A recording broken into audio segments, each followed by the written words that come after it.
services exams are now turning into protesters. Moving on to another news break that we are tracking, a wad of currency notes has been found under Congress MP Abhishek Manu Singhvi's seat in Rajya Sabha yesterday has now triggered a major controversy. Rajya Sabha Chairman Jagdeep Dhankar has informed the Parliament that during the winter session, these notes were discovered during a routine anti-sabotage check. This incident has prompted a probe into the matter, raising questions about parliamentary security and ethics. Singhvi, who occupies seat number 222, has not been directly accused, but the incident has sparked a political debate rather. Now, my colleague has spoken with some of the political leaders regarding the same matter. Let's now listen in. सभा सांसद कार्तिकेय शर्मा जी हैं।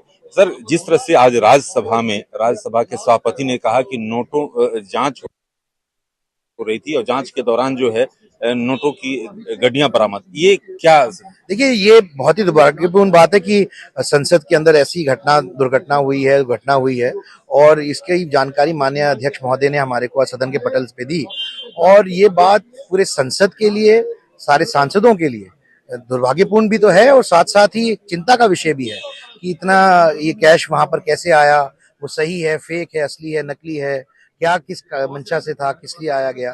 और माननीय अध्यक्ष जी ने कहा investigation होगी, investigation होनी चाहिए, पर मुझे नहीं लगता किसी भी राजनीतिक पार्टी को इससे आपत्ति होनी चाहिए या इस पे आपत्ति जतानी चाहिए।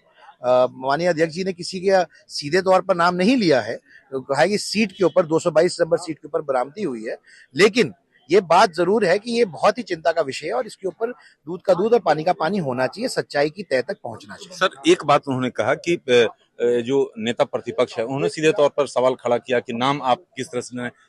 देखिए, अध्यक्ष जी ने सिर्फ ये कहा कि वो सीट नंबर 222 जो इनको अलॉटेड है, इनकी सीट पर मिला है। उन्होंने उनके नाम पर ये नहीं कहा कि उनका है या कुछ भी, ऐसी कोई बात नहीं। बातचीत करने के लिए बीजेपी सांसद मनोज तिवारी हैं। मनोज जी, राज्यसभा में नोटों की गड्डियां मिली है, वो भी कांग्रेस सांसद की सीट पर, क्या कहेंगे? देखिए, हैरानगी की बात यह है कि कांग्रेस सांसद का सीट ढूंढो तो भी नोटों की गड्डियां मिल रही हैं। अभी झारखंड में कांग्रेस सांसद का घर ढूंढा गया तो भी नोटों की गड्डियां मिली, 300-400 करोड़ मिले। तो ये ब्लैक मनी का कारोबार कांग्रेस के सांसदों में इतना क्यों है, ये बड़ी चिंता की बात है। और कांग्रेस क्या भ्रष्टाचार के रास्ते पे चल रही है? ये पैसा किसने दिया, ये पैसा किसको दिया जाना था, ये बहुत जांच का विषय। देखो, आज बाबा साहब भीमराव अंबेडकर जी का दिवस है और उसी दिन आप लोकतंत्र के मंदिर को ऐसे चोट पहुंचाते हैं, अपमानित करते हैं, ये बहुत चिंता की बात है। लेकिन खड़गे जी कहते हैं चिल्लर वाली बात है।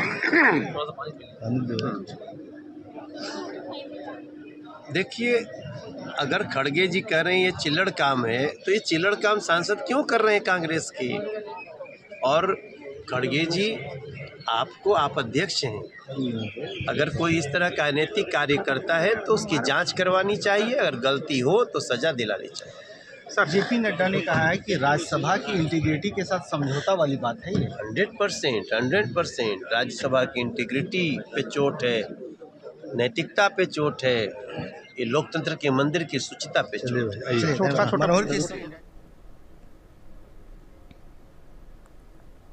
आज नोटों की गड्डी के बारे में डिस्कशन हुआ कि किस तरीके से राज्यसभा में नोटों की गड्डी मिली है। शॉकिंग है कि इस तरह की मानसिकता और इस तरह की सोच, इससे पता चलता है कि बहुत कुछ गड़बड़ है और बहुत सारे पन्ने खुलेंगे। इससे आज सदन को इससे आप समझ रहे हैं कि ये कोई हल्का विषय नहीं है।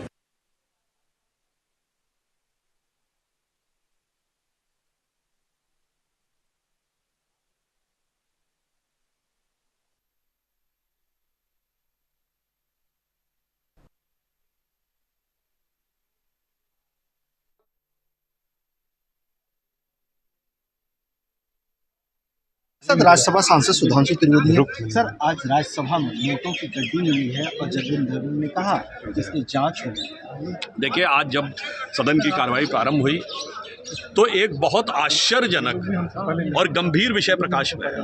माननीय सभापति ने बताया कि कल सदन की कार्रवाई समाप्त होने के बाद सुरक्षा कर्मी जब रूटीन जांच करते हैं, एंटी सबोटाज, मतलब कि कोई चीज़ कहीं पर कोई षड्यंत्र पूर्वक रखी नहीं गई, तो उन्हें कुछ नोट प्राप्त हुए। अपेक्षा ये थी राज्यसभा कार्यालय की, कोई ना कोई आकर उसको क्लेम करेगा, परंतु कोई क्लेम करने नहीं आया। वो नोट कांग्रेस की बेंच की तरफ से प्राप्त हुए थे, उन्होंने सीट का नंबर भी बताया और संबंधित नेता का नाम भी बताया, परंतु ऐसा लगा कि कोई आया ही नहीं। तो मुझे लगता है कि जैसे हर सार्वजनिक स्थल पे एक खोया पाया केंद्र होता है, तो मुझे लगता है वो खोया पाया में कोई इसलिए नहीं आया कि इतना पाया जा चुका है कि खोया कहाँ चला गया किसी कोई गिनती नहीं है, कि कुछ इधर उधर पड़े रह गए तो कोई फर्क नहीं पड़ता है।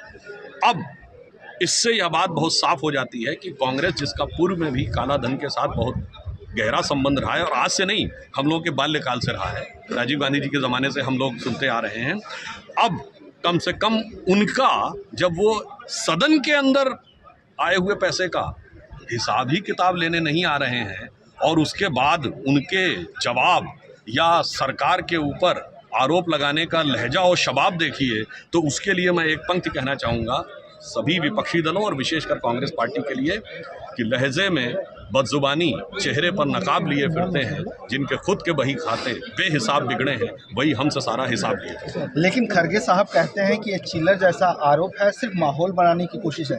वहीं सिंघवी साहब कह रहे हैं कि 500 रुपया नोट लेकर के ही हम गए थे। देखिए, हमारा ये कहना है कि इस विषय पे जांच के लिए जब बात हो गई है, तो कौन सा आरोप किस कोटि का है और किस जाति का है, आजकल तो उनको बहुत कास्ट सेंसस की बात, किस प्रजाति का है, इसका निर्णय होना चाहिए जांच के बाद। और यदि माननीय खड़गे जी को वो एक पर्टिकुलर संज्ञा नज़र आती है, तो मैं उनसे कहना चाहूँगा ये 7 समुंदर पार से कोई उसी संज्ञा का कोई स्रोत कुछ लिख देता है, तब तो यहाँ पे आके ऐसा हो हल्ला मचता है कि मतलब जैसे वो पुराने ज़माने में गाना था ना, 80 चुटकी 90 ताल, चुटकी बजती है 7 समुंदर पार से और ताल लगती है यहाँ, और संसद में बवाल शुरू हो जाता है। तो मुझे ये लगता है कि खड़गे जी ने जो कहा, एक विषय पे उन्होंने बहुत अच्छा कहा है कि इस पे जांच के उपरांत ही डिस्कशन होना चाहिए। तो मुझे लगता है जितने भी विषय जांच की परिधि में है, उनके बारे में एक सिद्धांत बना लेना चाहिए कि उसके उपरांत ही डिस्कशन। धन्यवाद। मनोहर केसरी, इंडिया न्यूज़। राज्यसभा सांसद Sudhanshu Trivedi. Sir, Now viewers,